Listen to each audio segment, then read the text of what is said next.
So, as you might know, I sure do love churning out Smash guides and opinions, but as the almighty YouTube algorithm started showing them to more people, I couldn't shake the nagging thought of, what if I'm kinda bad at this game?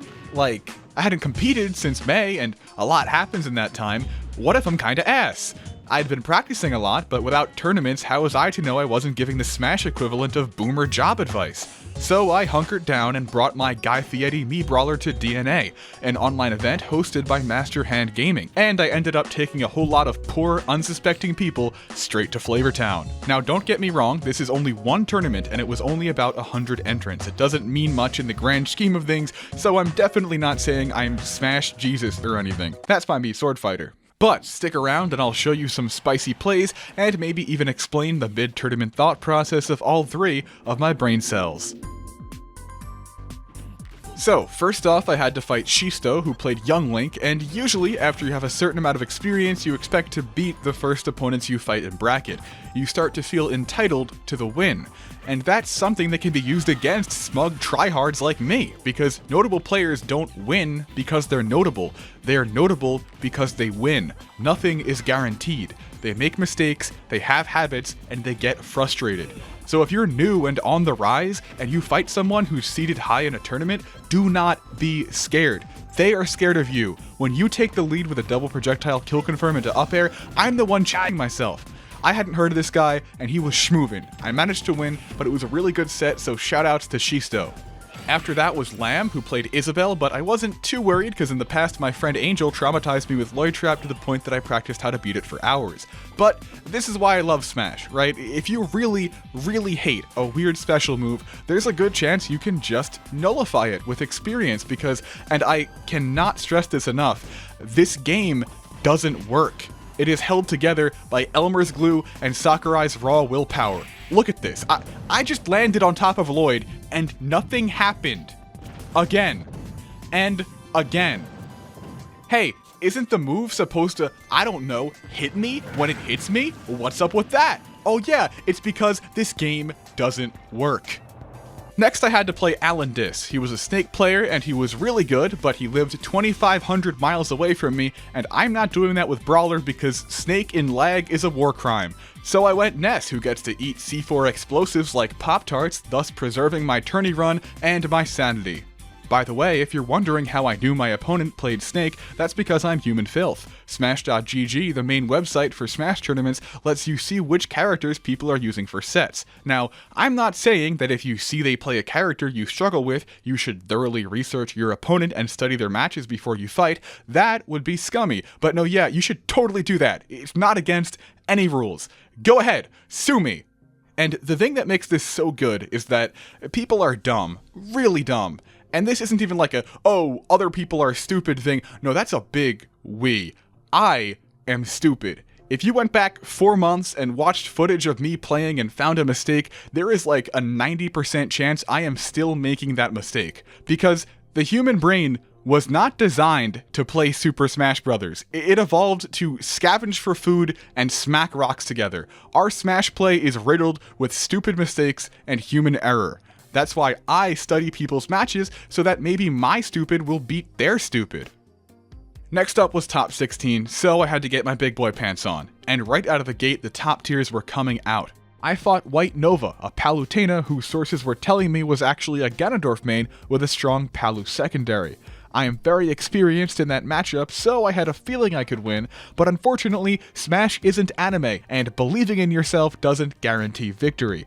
Luckily, I had a secret plan. The word anime just kind of slipped out there. Sorry about that. Just a normal, not anime, secret plan. First off, as you might be aware, Palutena beats Ganondorf hard. She just wipes the floor with him. So almost every Ganondorf player hates Palutena. And because of that, when I saw this Ganondorf going Palu this tournament, I kinda knew what to expect here. You see, when you really despise a character and you decide to learn them because of that, there's just something about the playstyle you develop that channels your raw hatred. Like, when I learned Ness because I hated fighting him as Brawler, I scientifically engineered the mashiest, most toxic Ness my sick mind could cook up. And this Palutena was the most Palutena I have ever seen a Palutena play Palutena. That's the only way I can describe it. You got your jump on stage side Bs, your up smashes, your cheeky up airs from below ledge. But luckily, I came prepared for all of this, and honestly, I think Brawler does pretty well against Palutena. After all, what's a goddess to a Guy Fieri? I punished the aerials with axe kick, I played patient and neutral, and I cheated with like 3 stage spike nairs to come out on top. I also got this ledge trapping sequence that I'm pretty proud of.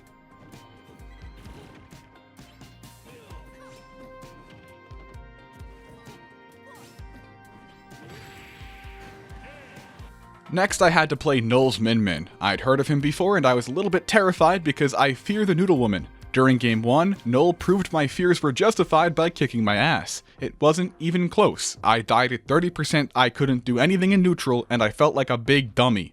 Clearly, Min Min was on a quest for vengeance after Guy Fieri ate so many of her brethren, cause that game she burned down Flavortown and took all my spices. Null is very good at this video game, and his Min Min was schmoovin'. However, if there's one thing you learn in Smash tournaments, it's this. Anything is possible. Believe in yourself. Never give up. Actually, you know what? I changed my mind about the anime thing. Smash is anime. You are anime. Kinda. Cause I'd love to say I went turbo mode and obliterated Null, but we actually played 2 very close last hit games, and I'm not gonna lie, I kinda won cause of some BS.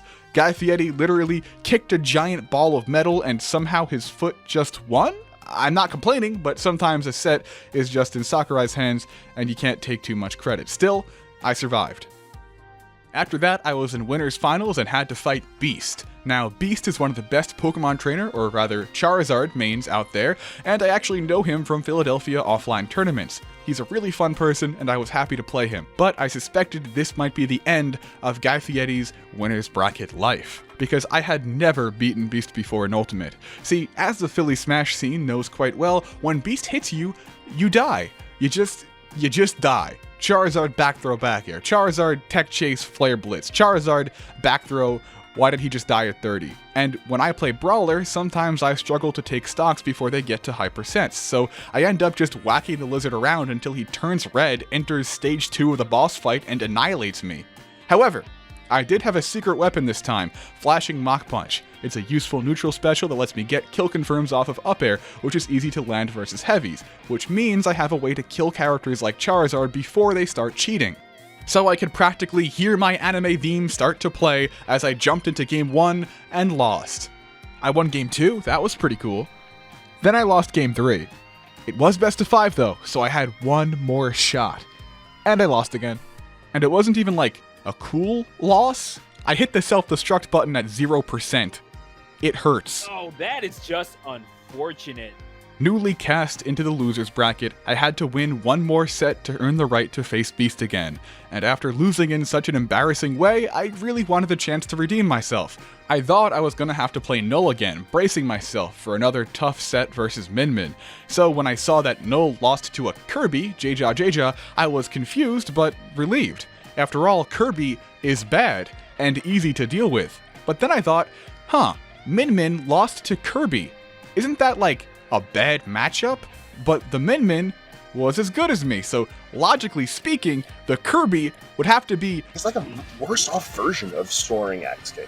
So the opportunity is there for... Listen, don't get me wrong. I said you should always believe in yourself. I believe in myself, but that doesn't mean I believe I can jump off a building, flap my arms, and fly. It means I believe I can overcome reasonable challenges with effort.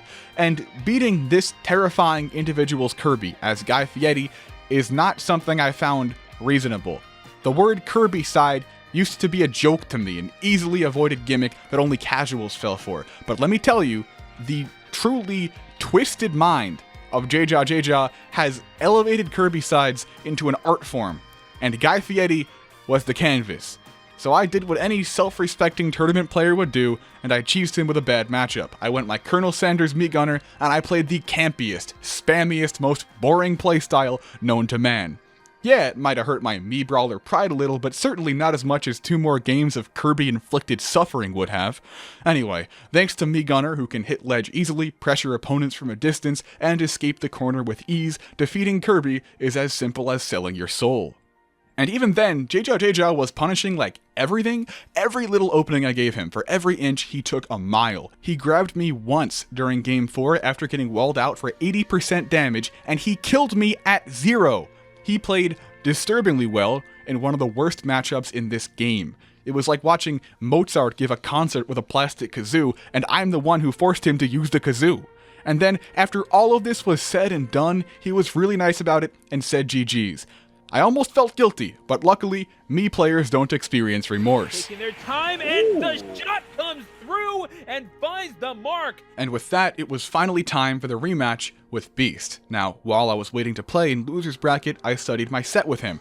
It might sound boring, but again, watching your games is extremely helpful. I simply don't like to make things harder for myself than they have to be. If you're fighting someone who just beat you, the last thing you want to do is put the game in challenge mode. That's just masochistic. Don't think of it as extra effort, think of it as the minimum you have to do to make things not suck. Like, when you eat a banana, do you peel it first, or do you just crunch? No, you probably, hopefully, peel it because it makes the banana infinitely better. Likewise, you will have a lot more fun playing someone in tournament if you don't go in completely blind. Every crazy thing you see someone do to someone else is a crazy thing you can have them not do to you. When I watched my loss to Beast, which I had recorded with my capture card, I found that I was making a lot of mistakes in high percent situations, especially at ledge. I realized my inputs weren't perfect in some key moments, and I saw that I wasn't taking advantage of my flashing Mach Punch kill confirm as well as I could be. And I wasn't forced to figure all that stuff out in the middle of a set. I could do it while lying back in my chair eating Hot Pockets, and use that knowledge later, much like how I ate the Hot Pockets then, but they digested in my stomach mid-game. You know, I think I might be going a little bit too far with these analogies now. Much like how we can set our goals too far away and overwhelm our brains. So I went into Grand Finals determined. Game 1, I ended up catching a Combo Breaker Zard up B attempt with flashing Mach Punch to take it, but it was still a close game. Game 2, I kept the momentum going, caught a couple of defensive habits, and took an early lead. Then I killed with down air, and last stock I played the best I have in a long time. I kinda took this man to Flavor Town. To sort of get bursted on from the up smash. Here, Raido isn't giving Beast that opportunity. Either these multiple suplexes on shield, doing a fantastic job of punishing Beast's out of shield options, or the safety of Nair at its slightest hit, allowing Raido to threaten shield without committing too heavily. And it's the flip kick. However, I can't stress enough that just because you have momentum and just because you're doing well in a set does not mean you are guaranteed to win.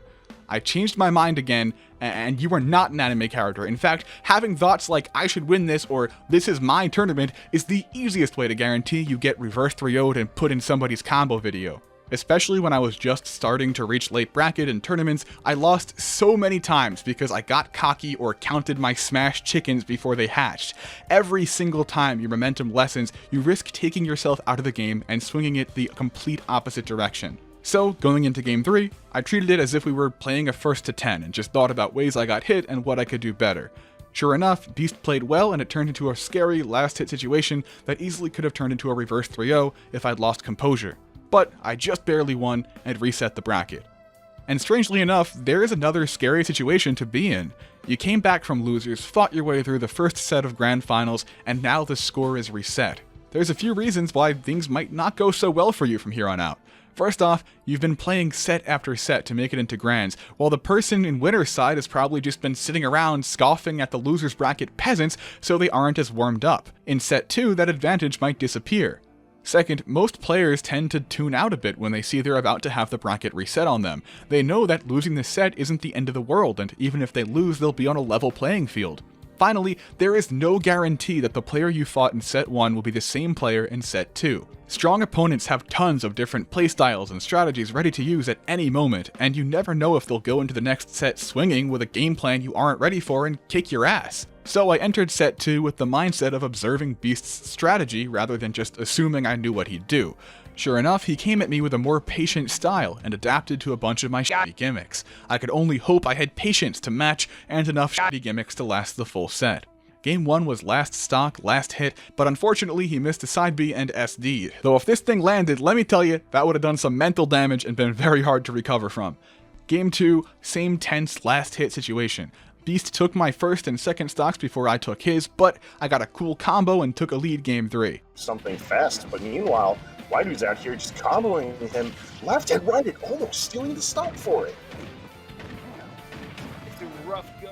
Still, Charizard is heavy, and he was slowly making a comeback at 170%, but then we had a surprise lag spike, and I got a back air shortly afterwards. Listen, I swear I'm not carried by online, guys. I got a wired connection. Don't look at me like that. Game 3 was also intense. I did not want to make any mistakes this late in the tournament. I played very patient, got a couple of good jump reads, and killed at 150 with Axe Kick at ledge. And that was how my tournament run ended. I could finally take a deep breath and relax because that got super intense. It was a lot of fun and very stressful in the strangely enjoyable way that only competition can really offer. All the sets I played late in bracket could definitely have gone either way, but I squeezed by, and on that day, Flavortown was victorious.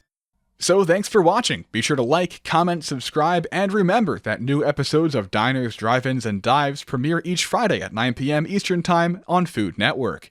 Finally, all the videos of my sets can be found on Master Hand Gaming's YouTube channel. I'll link them in the description if you want to see them, and I'm happy to say the commentators were all very entertaining and knowledgeable. With that said, it's getting late and I gotta go watch a certain TV show, so stay safe, stay schmoovin', and see you next time.